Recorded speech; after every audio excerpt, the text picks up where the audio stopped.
Well, thank you for quieting down so quickly so we can start. My name's Roger Ream. I'm president of the Fund for American Studies. We're thrilled to be a partner in this program with Senator Rand Paul and his office.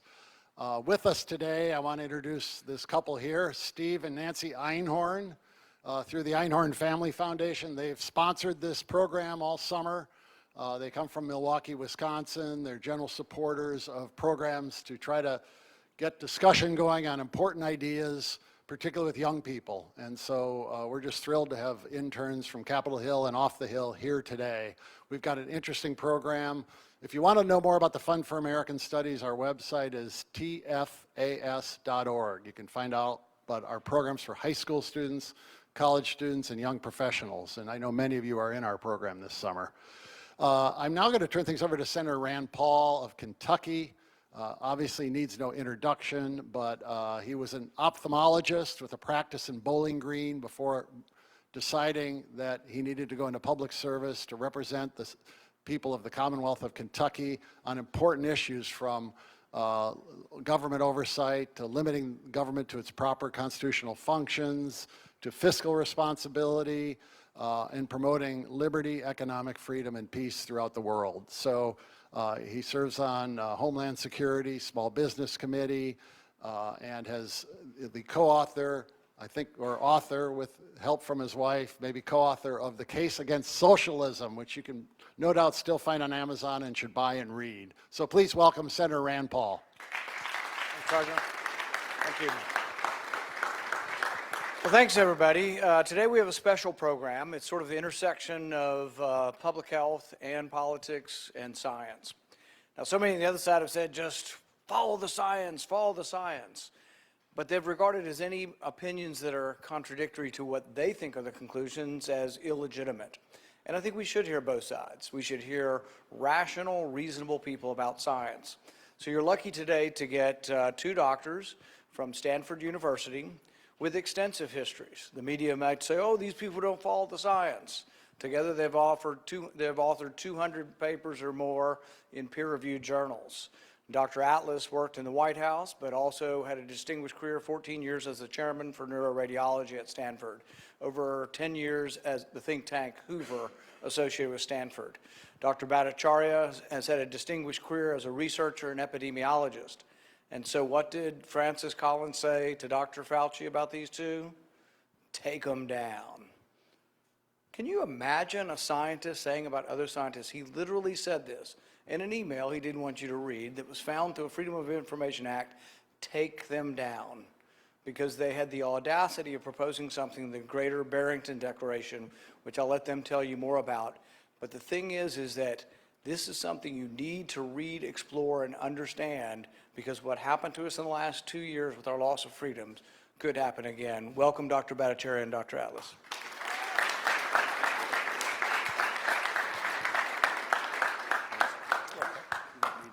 I don't need. You're wired. Okay. Okay, I think my mic is on. Thank you for inviting us to this important, actually, program overall, because it's very important that young people without a lot of gray hair, although you have opinions, you're open to facts, and you need to think before you create policy. And it sounds very simple, but critical thinking is what has been missing in this last couple of years. So Jay and I became very good friends. This is one of the blessings of this fiasco known as the pandemic, is that we all made good new friends, and we actually figured out that there are other people who are critical thinkers. I'm going to begin by giving some remarks off of notes, and then I'll hand it over to Jay if that's okay. You know, the first thing, I sort of titled my remarks in this context, Restoring Trust in America's Institutions. This is the problem now. The American people have lost trust in some of our vital institutions, not just the media, not just the government. These are people who have already had poor reputations, present company excluded. But now even science has become untrustworthy, as have agencies that are very necessary for public health crises. The good news is this is solvable. We have to understand that the entire American leadership is in crisis. Government and the credentialed class leading our essential institutions have been exposed in many cases as non-expert and as considering political or other motivations rather than establishing truth. There has been an unprecedented denial of fact in science and public health policy. It's not just freedom of speech, it's actually facts have been denied. As a society, we broke the most precious social contract that we have, and that is with our children, our young people. We've harmed them directly with our policies, and we have failed them as role models on our university campuses particularly. And the free exchange of ideas, essential to finding truth and fundamental to our country and all free societies, is under threat. What happened is sort of what everyone wants to know, including me, when I stepped off the plane coming back to San Francisco in November of 2020. I said to my wife, what happened? Because it was so amazing. What happened was the World Health Organization came out with a false number estimating how lethal this virus was. And after 5 minutes, you would have known that if you had any experience in looking at data. And this was then amplified via public health leaders, computer modelers, and the media, and this is the first pandemic in the age of social media, and this was amplified and created sort of a mass hysteria. What was claimed was that the virus had a far higher fatality rate than the flu by several orders of magnitude. Everyone had a significant risk to die. No one had immunity because it was a new virus. Everyone spreads the infection. Everyone is dangerous. Asymptomatic people drive the spread. Locking down will stop or eliminate the virus. Masks will protect everyone and stop the spread. And immune protection can only come from a vaccine. And all of these things were false. They were known to be false. It's not new knowledge. They were known to be false by spring of 2020, 6 months before I even went into the Trump White House. What happened afterwards was that the U.S. enacted what I call the Birx-Fauci lockdowns. That was their recommendation. Deborah Birx was the White House Task Force coordinator. She wrote all the official guidance to all the governors. Anthony Fauci was the most visible public face of the task force, and later, under this administration, was named as the chief medical advisor to the president. Their policy started as flatten the curve, which was rational because we didn't want hospitals to be overrun. But then it turned into stop all cases of COVID, shut down schools, businesses, limit non-COVID medical care, and a host of other restrictions and mandates. These were implemented under 2 administrations. It's not political. This is both sides of the aisle, both administrations. Almost all states implemented the Birx-Fauci guidance, and the result was more than 1 million American deaths have been attributed to COVID, and the lockdowns caused massive death directly and severely harm millions of families, particularly the working class and the poor.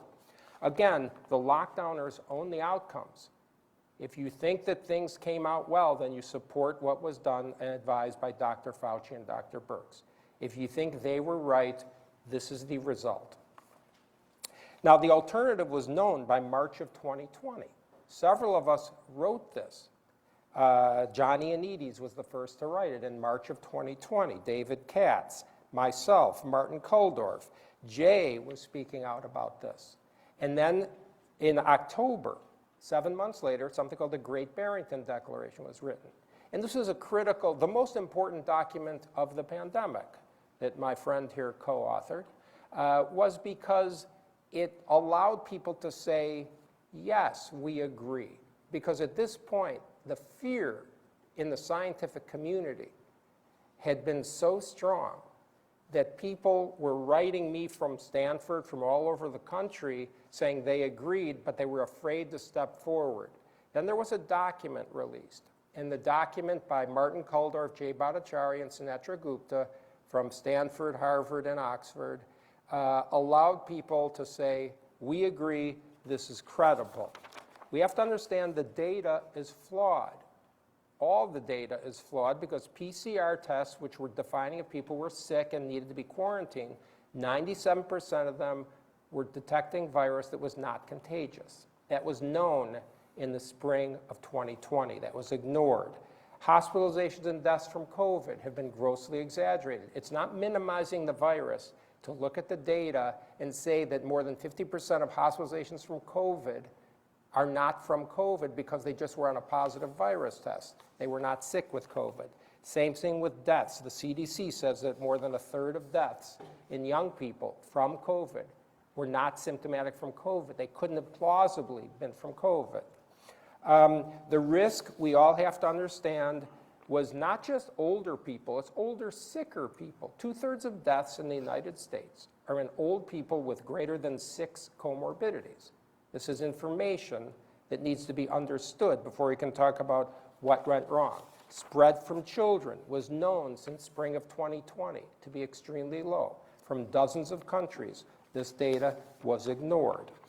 We also knew that the United States was an outlier in the fall of 2020. The only country in Western European nations to close schools in the fall of 2020 was the United States. The other countries understood the risk to teachers, the risk to children was extraordinarily low. We have a massive harm to the younger generation of psychiatric illness, of drug abuse in teenagers, of suicidal ideation, an explosion of mental health disorders in people your age and younger because of the policies. The virus didn't do the lockdowns. Humans did the lockdowns, and the data shows, although you haven't probably heard it, the lockdowns failed. Studies from Europe, Stanford University, all over the world showed that the lockdowns did not stop the deaths, the lockdowns did not stop the spread of the infection. The lockdowns, the longer the lockdowns were in place, more people died. More people died. And the states that didn't do the lockdowns, on the latest offerings from the analysis of the data by Kirpin and Casey Mulligan in National Bureau of Economic Research a couple months ago. The states that did open, South Dakota, Florida, they ranked number 5 and number 6 best in the consequences of the pandemic. Whereas the bottom of the ranking, Illinois 46, California 47, New Mexico 48, New York 49, Washington, D.C. 50, New Jersey 51. Okay, so the lockdowns failed, the lockdowns destroyed people, the lockdowns killed a massive number of people who skipped medical care, who didn't get their cancer detected, and who 85% of organ transplants didn't get done because people were afraid to go to hospitals. This is what Jay calls, rightfully so, the collateral damage of the policy. It's not that the lockdowns alone just failed. They destroyed people. We can never let that happen again. So I'm just going to finish up by saying that everything has been politicized now, including science. When you look at polling, you see that half the country doesn't trust science at all. Okay, this is a very dangerous situation. We need to trust our agencies and our leaders. And that trust has been destroyed. Why was it destroyed? Why did people even believe the lockdowns would work? Because the people on the other side were lied about. People that were against the lockdowns were equated with people choosing money over lives, which of course is untrue. If anybody knows anything about economic downturns here, there's decades of literature showing economic downturns kill people. And the second point about that is they then said anyone who's against the lockdowns is for something called a let the virus run rampant herd immunity strategy, which was a complete lie, and it was amplified by the Washington Post and the New York Times and others in an attempt to destroy anyone associated with that previous administration and also to influence the public. And I think we don't want inept public health leaders who then compound their sin by lying about what they said, by trying to blame other people for the failure of their policies. I think we need to have people and much more oversight of people in these powerful positions. So I want to finish with one list of things, because we need to restore trust. We need to get rid of the so-called misinformation. The key to getting rid of misinformation is not censorship. It's more information. It's more transparency. The truth prevails when people know the information. And so, we will never see admission of error. I don't think we will ever see the people who were so wrong, so sinfully wrong, admit their error. They're too dug in. They're too morally bankrupt at this point. Those are harsh words. But I think, I saw it. I think everyone who's been here in Washington, hate to be so cynical, but there are plenty of motivations other than doing good for people. We need to do things like clarify the definition of what is a public health emergency and to put limits on what is a public health emergency time-wise. The emergency things that are done because there's no time to do something that isn't emergency. But once the time is going, we can then do things like legislative action, like oversight. We need to have term limits on people in these agency leadership positions. We can't have career agency jobs. Okay, we have people who have been running in government 35, 40 years running Dr. Fauci and Dr. Birx, 35, 40 years in government. Okay, the people survive these kinds of positions, not because they're politically neutral, because they're skillful at navigating a highly politicized environment. That's harmful to the public good. That's not for the public good. We need to restore the role of these agencies to informing and advising, not setting rules. The CDC is never supposed to set rules. They're supposed to give the information to the public. We need to require transparency of the agency meetings. We need to have more outsiders, independent people, frequently coming in. I brought in Jay, Martin Kuldorf, and several other people to speak to President Trump. We need to have people who are independent be available to answer questions. Somehow that was considered harmful to have the president receive more information. Okay, that's not the way I think of things. We need to have broader conflict of interest policies. There are conflicts of interest beyond financial. Power is a conflict of interest. Okay, we need to see decentralized research funding. We need to have new transparency and accountability, including in the media. We can't have a press that is the purveyor of truth for most people in this country if they're not saying the truth. There needs to be some system of accountability. These are challenging things. I'm confident we can solve them in this country. We're probably the only country that can solve them. And the rest of the world is looking for us to solve these problems. So with that, I will introduce my friend and colleague, Jay Bhattacharya.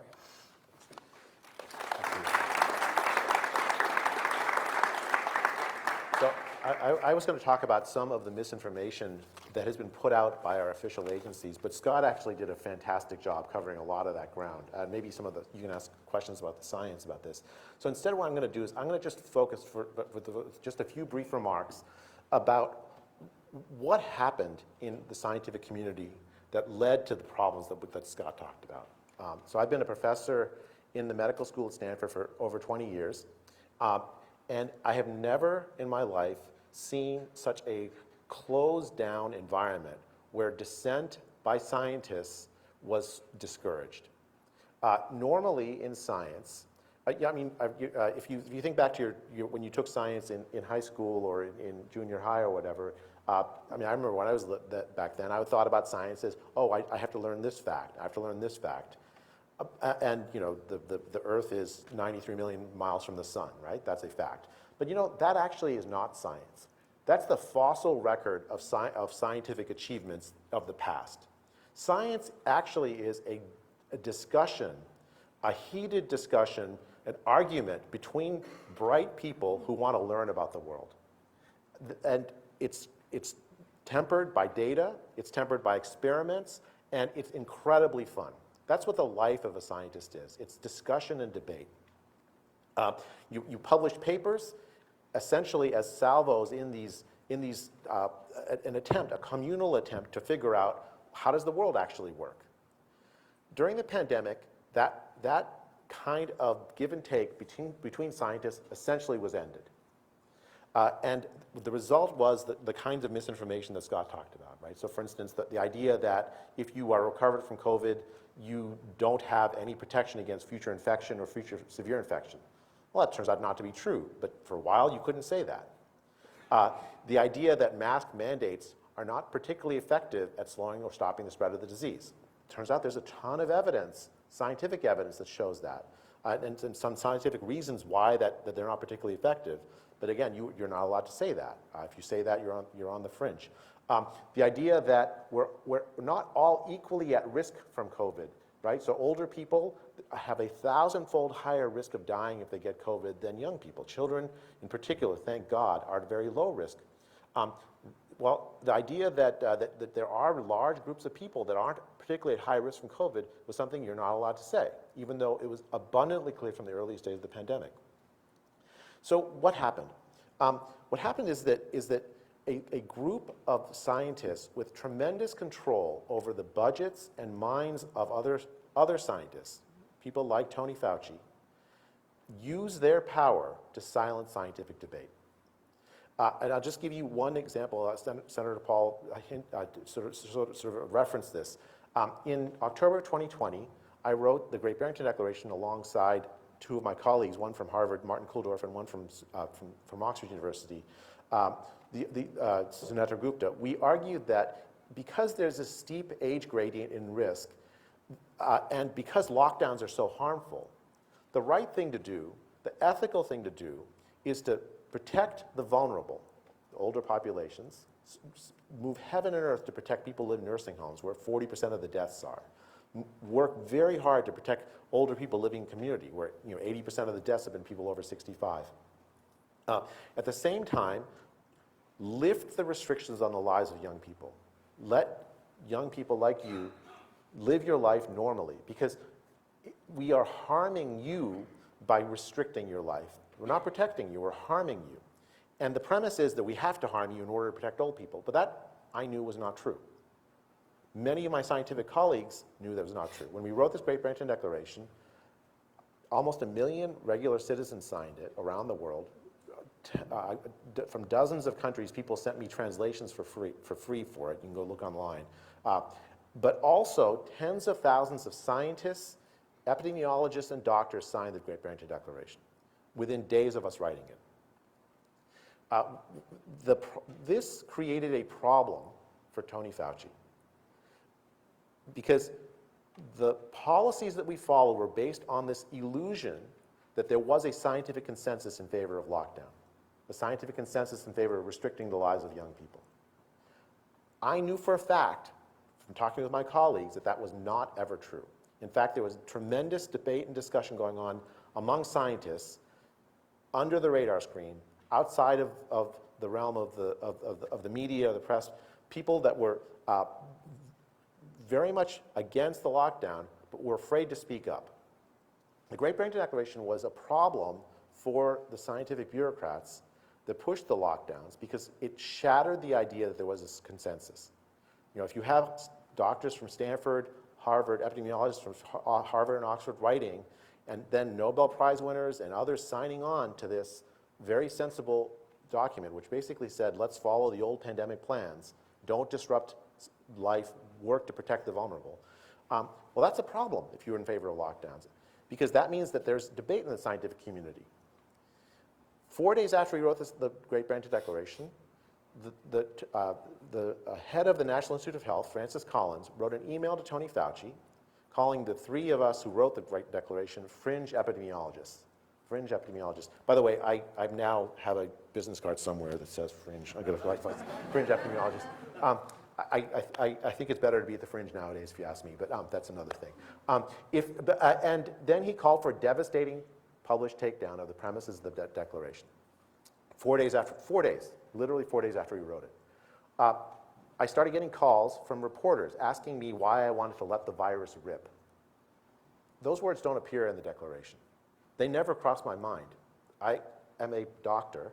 I do research full-time. My entire career has been devoted to healing people, figuring out better ways to provide healing for people. The idea of letting the virus rip is anathema to me. That's why the central idea of the Great Barrington Declaration is focused protection of the old. The idea so why did reporters start calling me? Well, I saw in all these stories that Tony Fauci was saying that I wanted to let the virus rip. Well, he never talked with me. How does he know I wanted to let the virus rip? No, it wasn't anything I wrote. They organized a propaganda campaign to smear dissenters in science, ending the possibility of real scientific discussion actually happening, and making sure that the public didn't get to know, without this filter, of fringeness, that there actually was a scientific discussion going on. And then the lockdowns lasted for, in some places, they're still going on, right? The lockdown policies. It's a real violation of the norms of science to stop this discussion, this debate from happening. Science is this millennia-long conversation among people who want to learn how the world works. And the lockdowns happened in part because that conversation by very powerful people ended for a short time. We want to take some questions, but I want to underscore a couple things that Jay said that we didn't get to.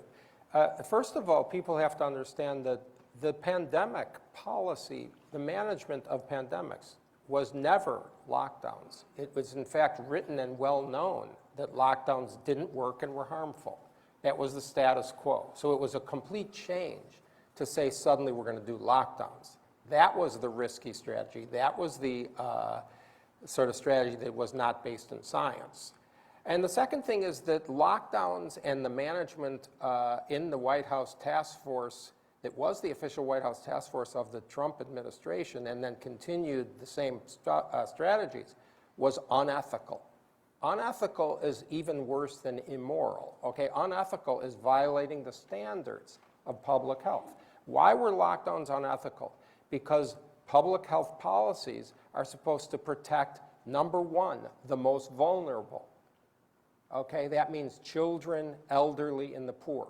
The lockdowns harmed, particularly children, the poor, and didn't protect the elderly. The second part is that and this is common sense, but also the ethics of public health is supposed to be to include all health. The idea somehow that we're going to stop a single virus and put everyone else to death to do it, that's an exaggeration, but it is just unethical. Okay, we stopped medical care. There were 650,000 Americans on chemotherapy in 2020 for known cancer. Half of them didn't come in for their chemotherapy because they were told to be afraid of medical settings, right? 2/3 of cancers didn't get diagnosed because they were afraid to go in for their biopsy. And so this was a grossly unethical public health leadership.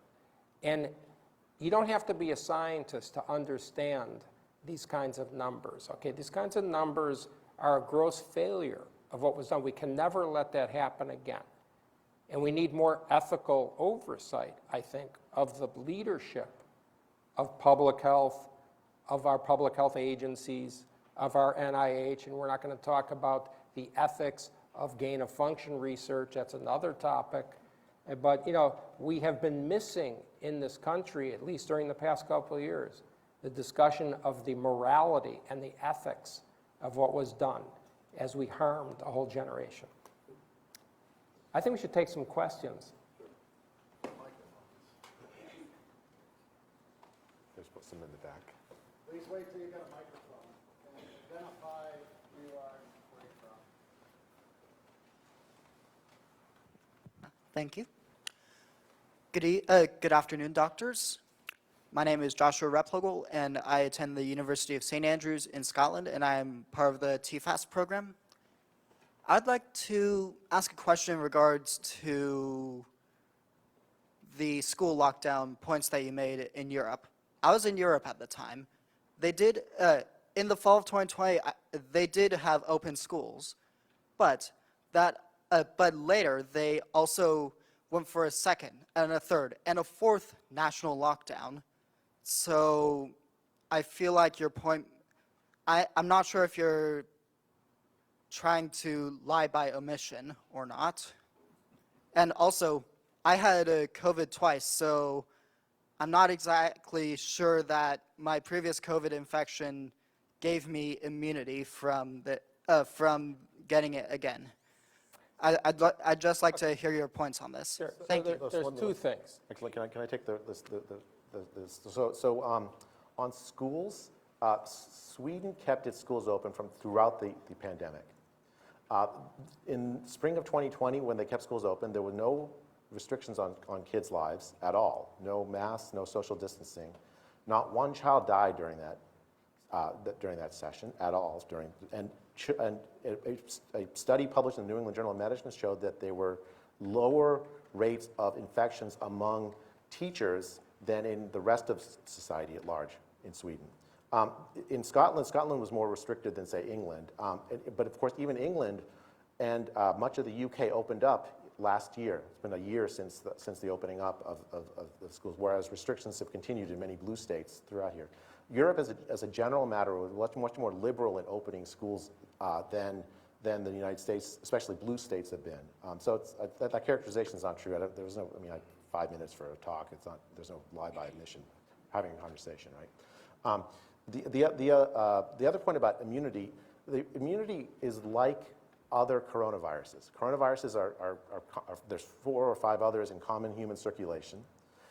You can get them multiple times in your life. You probably got the first time when you were very, very little and didn't react very heavily to it. This was a new coronavirus affecting people who had no previous immunity to it in 2020. There have been studies done in places like Italy, where it was earliest hit, looking at reinfection rates before the Omicron wave. And it was roughly 0.3%. 3 out of 1,000 people were infected, got infected a second time, in a full year and some after. During Omicron, there have been reinfections, but the medical literature is very clear on this. The reinfections have been much less likely to produce hospitalizations, much less likely to produce death, even in older people that get reinfected. The evidence on natural immunity is not, at this point, at all disputable. It is abundantly clear that people who are COVID recovered have very strong protection against severe disease on reinfection. And that's likely to be permanent. Now, can you get the disease again? Yeah, it's another coronavirus. You're likely to get this disease multiple times in your life. That's just a fact. We have no technology to stop you from getting or spreading the disease. Yeah, I think there's a misconception that has been, again, perpetrated knowingly or unknowingly about immune protection. Immune protection does not mean you don't ever get an infection again. That's not either the definition of all immune protection, nor is it the most important part of immune protection. The most important part of immune protection is to be protected from a serious consequence of an infection, not from a fever for 2 days, not from a cough, not from a positive SARS virus test. That's not the even goal of immune protection. No one cares or should care about that sort of protection. And what Jay said, of course, is exactly right. I just want to emphasize the data is not just overwhelming about the value of protection from serious consequence of infection once you've had COVID. It's also proven, without argument possible, that the infection protection against severe disease from a previous COVID infection is better than the protection from the vaccine. Superior, not equal, better. The data is from all over the world on this.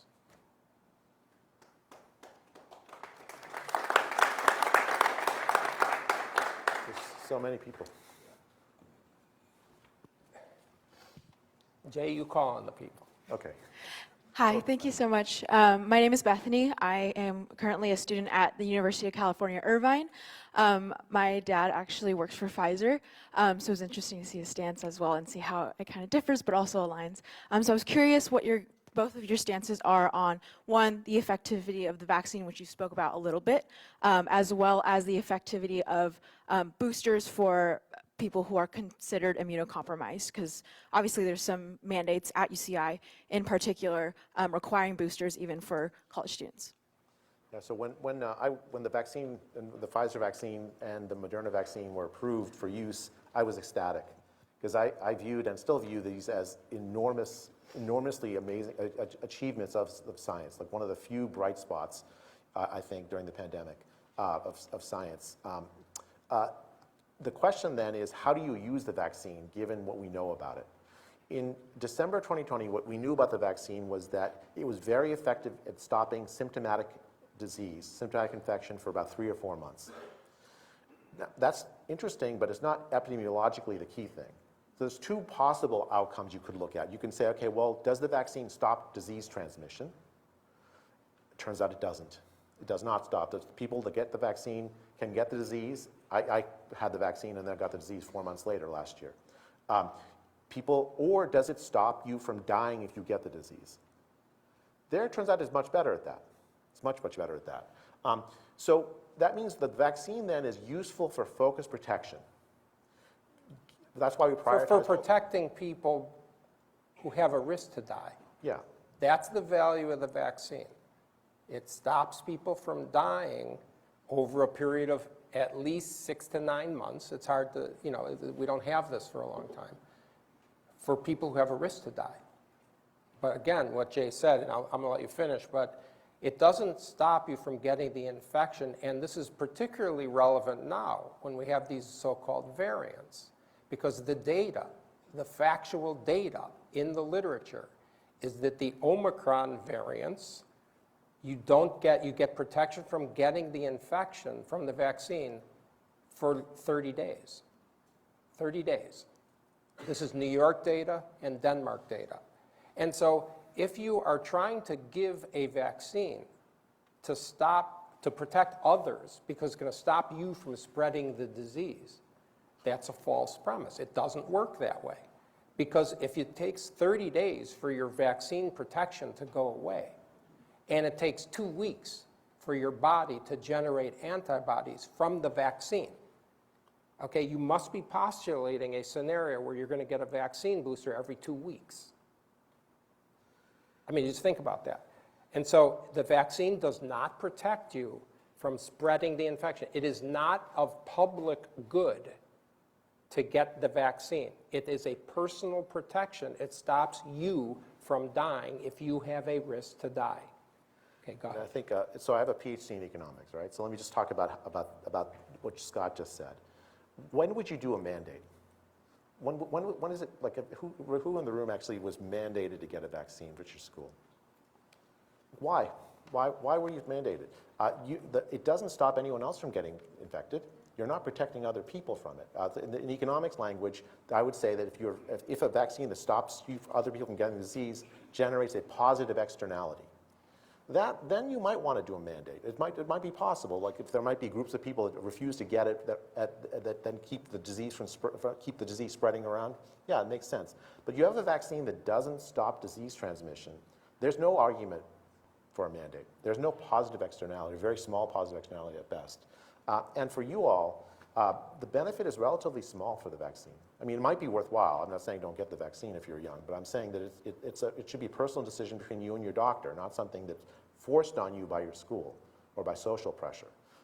What's happened as a result is that the confidence that normally people have in other vaccines has started to wane. The uptake of really important vaccines, like the MMR vaccine, the DPT vaccine, is actually dropped in the United States, in Europe, worldwide, in part because the collapse in trust in public health, in part because people felt like these vaccines were being forced on them.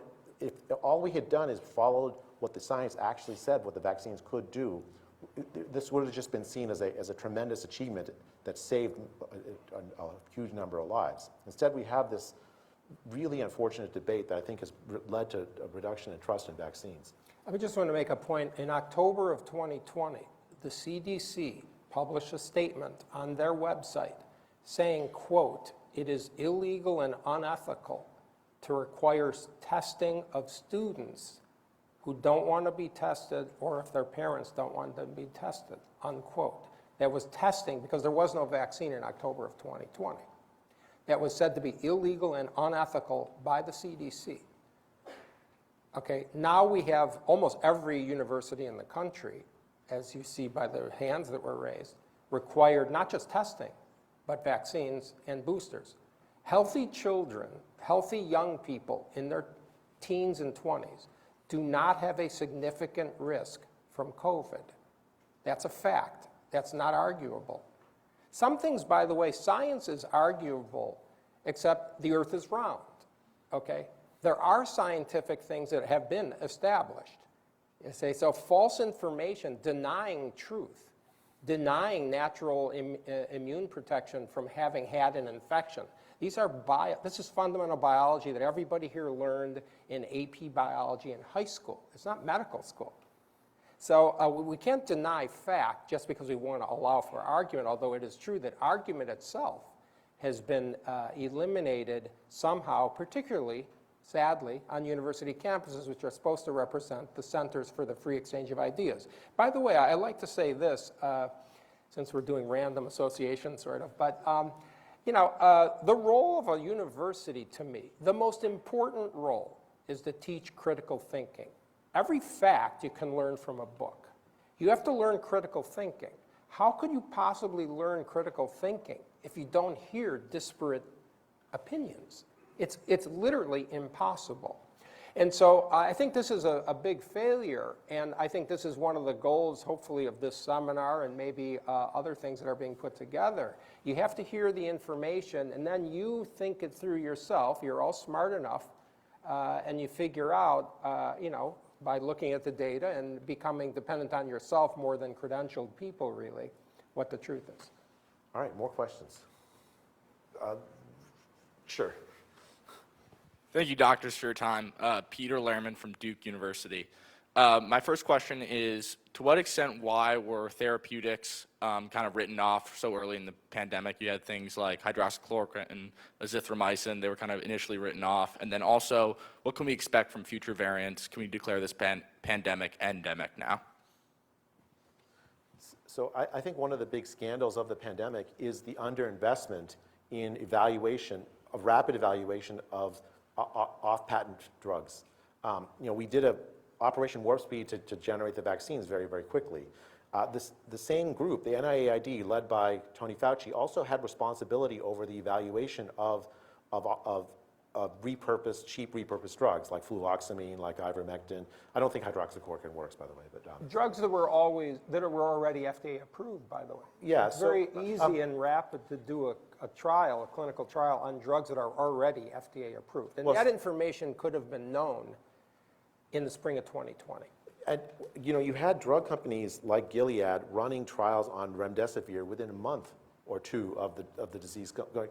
What we should have had is the same urgency of evaluating the repurposed drugs. So the NIH actually has a trial ongoing to evaluate some of these repurposed drugs called Active 6 is the main one. And it's due to be done in March of 2023. I think that the American people should ask better. I think the more interesting question is why was that not pursued? And I don't think I don't have a good answer to anything that begins with the word why, but you know, that's difficult. I think, you know, in my personal opinion, when President Trump said hydroxychloroquine works, when he prematurely said that, that was the end of any possibility that hydroxychloroquine was going to be even evaluated. That's just my own opinion. I don't have any fact to hear that, although I think the NIH and the entire NIH, really, and the FDA totally dropped the ball. It's one of their biggest failings was not in evaluating the therapeutics. And it could have been done very quickly and rapidly, and instead, the public was instilled with fear about these therapeutics, if you remember that. Oh, the horse steam. Monoclonal antibodies also. So monoclonal antibodies is another scandalous story, right? So the monoclonal antibodies were evaluated and found to be effective even within 2020. When President Trump got COVID, he was treated with monoclonal antibodies, and it's very likely, I think, it saved his life. In June of last year, July of last year, there was a big wave of cases in the South, especially in Florida. There was a big wave, the Delta wave hit. The governor of the state, Ron DeSantis, decided, I mean, I helped a little bit with this, to deploy monoclonal antibodies at scale. Monoclonal antibodies, the problem with them is that you have to get it in the hospital, right? Because you have to get injection, it's an IV drip instead of a pill. And you have to get it relatively early. So the idea was, let's send strike teams out to people, older people who got sick, and deliver the drug at home. The Biden administration basically put an end to the program by reducing the allocation of monoclonal antibodies to the state, citing something what they called temporal equity. The idea was that we have to save up the monoclonal antibodies because we know there's a wave coming, and so people in California are going to need it in December. Temporal equity, although people in Florida are dying right now. And the unfortunate, so first it was terrible to do that. I mean, instead, why not just expand capacity, like just order a lot more monoclonal antibodies? It was evaluated by randomized trials to reduce mortality by up to 70% if you give it early enough. There wasn't any medical controversy over it. It's not like hydroxychloroquine. And then the irony of ironies, the monoclonal antibodies that were effective against Delta were not effective against Omicron. And so we saved the monoclonal antibodies for nothing. You needed new, different ones to work for Omicron. There's one other piece on the why, I think, which I haven't seen this nailed down, but I think is part of it. The idea the whole strategy once the vaccines came into place was the way out of the pandemic was the vaccine. Get everyone vaccinated, and the pandemic will end. The problem is that it doesn't do that. The vaccine is good for protecting you against severe disease, but doesn't stop the disease from transmitting. It doesn't end the pandemic. But public health authorities thought that if there was good treatments available, then that would reduce the demand for the vaccine by some people. I know for a fact that I heard some public health authorities talk this way. I never heard it formally embraced that way. But there was some valence of that kind of thinking, and I think that's a mistake, right? I think when you have a pandemic like this, you have to use an all of the above approach. Well, I mean, it's more, I would say, it's a lot worse than a mistake. If it is true that the agenda of getting people vaccinated was the reason that cures or treatments, not cures, but treatments were held back, that's just completely unethical. The goal of public health is to give leadership is to give information, not to have an agenda to sort of lie to the public, withhold things so that they do what you want. That's just not an ethical society. I mean, we can't have a society like that. Okay, more questions. I don't know where the microphone is, but okay, right here.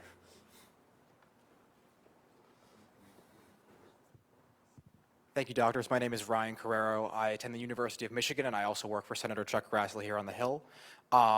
My school required masks pretty much all the way up to the spring, and the policy for the fall is still up in the air.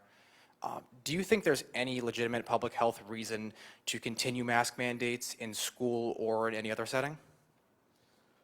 I mean, I think in certain hospital settings, masks are fine. I mean, they're traditionally used for good reasons. Like they stop the spread of bacterial infections very effectively, and people who are in those settings, people are trained to wear masks. Anyone who's worn an N95? Who's had formal fit testing training to wear an N95? You notice how few people are raising their hands? It's actually hard to wear one properly. Your face should have like lines on it at the end of it, right? She's nodding because she knows what this is. It's uncomfortable, and they don't work unless they're dry. So if you're wearing them for 3 days in a row and you breathe wet into them, they stop working so effectively because it's the electrostatic charge that they have that reduces the spread of viral particles.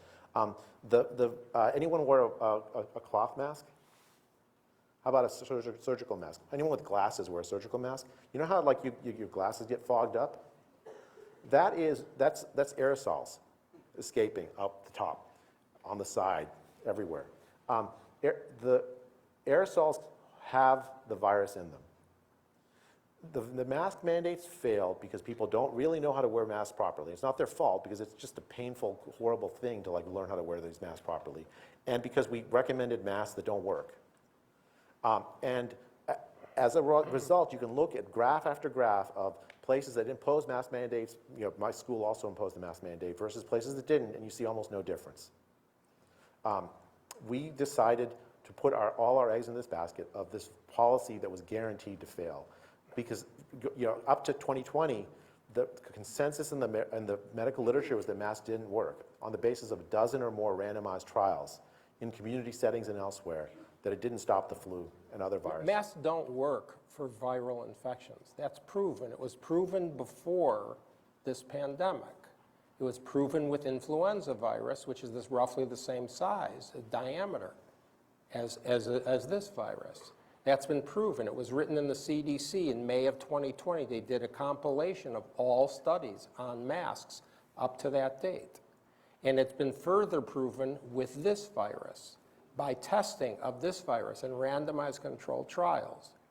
So it's not exactly true that masks don't work because people don't know how to wear them, okay? Cloth masks and surgical masks are proven not to work.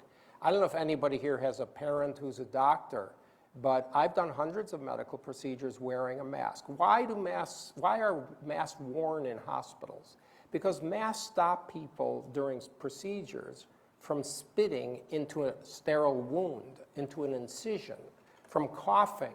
Large droplets are blocked by these kinds of masks, from stopping blood from spurting into your face as the operating surgeon. That's the purpose of a mask in a medical setting. A mask does not and was never intended to stop a viral infection. And if you have a doctor that thinks he's wearing a mask to stop a viral infection, I suggest you get a new doctor. I can say one other thing as a college professor, it's hard to teach with a mask. It's hard to hear, see what people, and frankly, you just, that kind of interaction between student and professor is really blocked to some extent by these masks. They're not costless. Even if they were effective, you have to think about that as well. Who's next? Yeah. Hello, thank you, doctors.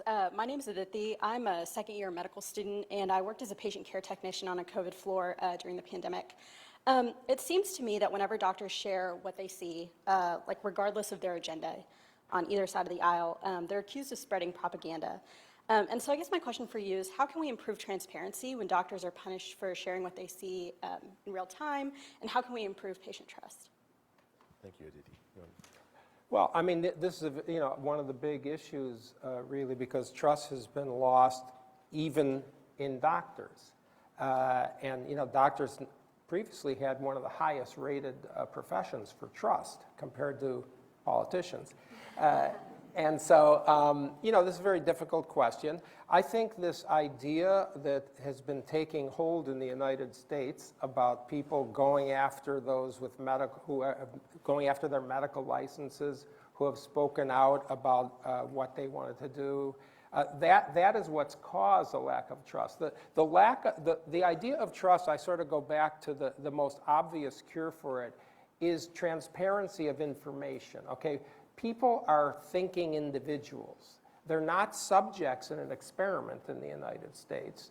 We're a free country, and you have the rights of personal health autonomy.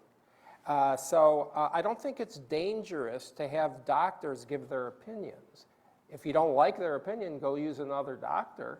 But I don't think the role of medical societies, I'll give you an example of what happened here. In February of 2020, there was a letter written to a famous journal called The Lancet in February of 2020 by a bunch of famous virologists, some of whom I know personally, who wrote and said that it is a conspiracy theory for anyone to say in February 2020 that the virus could have leaked out of a lab. It's known, they said, that the virus was from naturally occurring transmission from an animal. Why did they write that? That kind of thing doesn't even belong in a medical journal, first of all. That's a sort of that's an attempt to intimidate speech. That's an attempt to stop others from saying what they think. That intimidation, and on campuses when people like me were censured by our universities, that's very effective. And that diminishes trust, because what happens is that the people, I had hundreds of scientists all over the world writing me when I was in Washington saying, keep speaking, you're saying exactly the truth, we're afraid to step forward. I may have already said that here, but it's so striking and chilling to have that sort of intimidation. And when people have the fear that they're going to either be canceled or their families at risk, and they're unwilling to speak up, we're not just harming individuals from hearing about the truth. We're also creating a system where, okay, we better shut up, and then there's a sort of a chill in the air. We can't trust anybody. We can't trust the guy who says take hydroxychloroquine. We can't trust the guy who says don't take hydroxychloroquine. And the sort of public is in disarray. So it's the censure, it's the censorship, it's the cancel culture that has caused further the lack of trust, I think. We need to have people in a free society be able to speak We need to have adults be trusted as citizens to take in the information, to think through things, and to do what they decide is best for themselves and their family. That's this country. I don't want to live in a country where I'm not allowed to hear the information because, oh, I can't handle the information, it's too complicated. No, it's not too complicated for anyone. So the country, the public health leadership has done a great disservice in somehow demonizing, vilifying people who disagreed, not to mention that the people who were demonized were correct from day one, but to really undermine the public trust. It's a long haul to regain the public trust, by the way. I think this is not something that should be minimized. I think it's very difficult when the trust has been destroyed. Okay, but the first step in trust is for people to say who were wrong, admit they were wrong. That would go very far toward restoring trust. I'm waiting for Dr. Birx and Dr. Fauci to stand up and say, I was wrong. They're not going to do it, okay? But we need to have people who have the guts to say they were wrong. We can never let this happen again. We need to restore trust. I'm going to take 5 seconds, and we have to end just to make a pitch for the Enlightenment. The Enlightenment, what is the Enlightenment? Enlightenment is very simple. It's that we don't have ideas that are so far outside the bounds in science that you consign you to the fringe if you express them. That's what the Enlightenment is. We essentially ended the Enlightenment these last 2 years. That's why trust collapsed. It's a historical accident that these past 250 some years that we've had an Enlightenment at all. We have to get back to that. Thank you, everybody. Thank you.